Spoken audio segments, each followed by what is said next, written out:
Hey, ladies and gentlemen, we're talking today's lesson 9.6. This lesson is all about analyzing different types of functions and being able to identify those patterns and use them to help us make a few choices about those different types of functions. So a big question of today is, why can't the point 0, 0 be used to find the quadratic function equation? So hopefully by the end of today you'll be able to make some sort of a response to that question. All right, so in 9.6 there's different types of problems that we're going to see. We might see problems where they ask us to identify if it's a quadratic, exponential, or linear equation or function based off of a table. If that is the case, we're going to use the following three rules to help us identify which one it is. So if the first differences are all the exact same, then we're going to have a linear function. If they're not the same, we're then going to check if the second differences are the same, and I'll explain those things in a little bit. And if those are the same, we are in a quadratic function. Remember, that's this ax squared plus bx plus c, but we're just going to keep it as an ax squared for now. And then if none of those things are taking place and there's a common ratio, just like we talked about recently, then we have ourselves an exponential function. And again, r cannot equal 1 in an exponential function. Now, other times they're going to just give us ordered pairs. And if we're given ordered pairs, the easiest thing to do would either be to graph them and then look for, does it make a straight line, a U-shape, or the exponential graph? Or the other thing we could do is just turn them back into tables and do exactly the first three steps that we shared with you before. So we're not going to do any graphing, because graphing is something that we've already identified as a super simple skill for us. We just have to say it's a straight line, a U-shape, or an exponential type of a graph. So we're going to deal more with the tables today. So here's our first example. It says to determine which model represents the data, then write an equation that models that data. And I have step-by-steps over here, so we're going to first check if our information that we have up here is the first difference is to make it linear. So are the y's increasing at a constant rate? So my first difference is from a -1 to a 1, our difference is 2. And right now I'm having the spinning wheel of death, but we know that's a 2. So I'm going to write a 2 here, see what happens. Okay, and then from 1 to a 3 is also a difference of 2, and 3 to a 5 is a difference of 2, and from 5 to 7 is also a difference of 2. So because this is linear, because we have a first differences are 2, we know that it's linear. And when we know it's linear, we're going to try to put it into the linear equation, which is y equals mx plus b. That's slope-intercept form.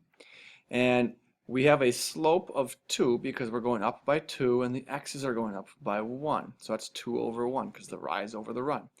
All we have to do now is pick a point, and I'm going to choose this one for my x's and my y's to figure out what b is to identify or create the rest of the equation. So we've answered step 1, it's linear. Step 2 is to plug numbers in. So we're going to have a 3 is equal to, now our slope, m, was 2, times x, which in this case is 0, plus b. So those make 0. That's the reason why we chose them, which means that b is equal to 3. So my official equation is going to say y is equal to 2x plus 3. And that would be writing an equation for this specific set of data. So our b was 3, our slope was 2, that's why we plug it back into that slope-intercept form. All right, let's try another one. So in example number 2, we're going to again look at our differences here. So 36 minus 12, oh boy, what is that, like 24. 12 to there is 8. Okay, so that's our first differences aren't the same. Let me grab a calculator quick. First differences are not the same, so we know it's not linear. Let's check if our second differences are the same. And then 4 to 4 thirds is 1 1/3, so 8 minus 1 1/3 is going to be 6 2/3. And that should be enough information to find out if our second differences work. So from here to here is a difference. 24 minus 8 is 16. And then we have a fraction. So second differences aren't going to be the same either, because obviously 8 to a 6 2/3 is not 16. So now we're going to look for our third option here, which is, if we scroll down, is to look for the common ratio. So we did that the previous days with doing this guy over that one. So the second term over the first term. 12 over 36, 4 over 12, 4/3 over 4. Now all of these simplify to 1/3. So if I have a common ratio of 1/3, and we're in those exponential now, that's where we have y is equal to a times b to the x power. Now we just figured out what b was. Okay, now our common ratio was that b of 1/3. So we're going to have a 1/3 to the x power times a is equal to y. So we're going to again pick a point to plug in for x and for y. I chose 0 and 4 because those are always easy numbers. If x is 0, so we'll change colors here, and y is 3, so 3 is equal to a times 1/3 to the 0 power. 0 powers always equal 1, so 1/3 of the 0 power is 1, so that means that 3 is equal to our a. So now we can just plug that back in, change colors again.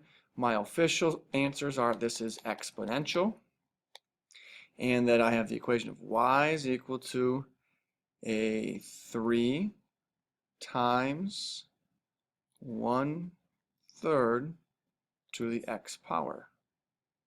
Okay? So that would be our official equation, and we're pretty excited about that. Moving on. This is a problem for you to practice on your own. And then we're going to try one more problem together. Now, again, we're looking for our first differences, second differences, and if there's a common ratio.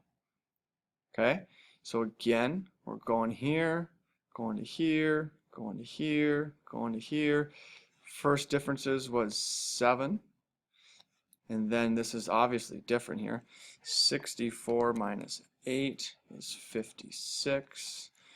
512 minus 64 is huge. From here to here was 448. Now our second differences, now again, those aren't going to be the same, so we have a common ratio of an 8. So we're multiplying by 8 every single time. So this is again exponential. And we're talking about the formula again, that y is equal to a times b to the x power. Our common ratio was 8. So we're going to put that in for b. X power, we're going to put in a 0 to keep it simple, times a, and when x was 0, y was 1. A negative 1. So that means that a is equal to a negative 1. We have the formula. Y is equal to a negative 1 times 8 to the x power. And we've got ourselves a beautiful formula again. So our official answers are here. Now we're going to try one more problem on our own. This is for you to put again into our Google form. And folks, that's it for lesson 9.6. We just have to be able to identify first differences, second differences, or if there's a common ratio. Plug those numbers back into the correct formula to figure out an equation that models that situation. So this is Bermination. We're signing off.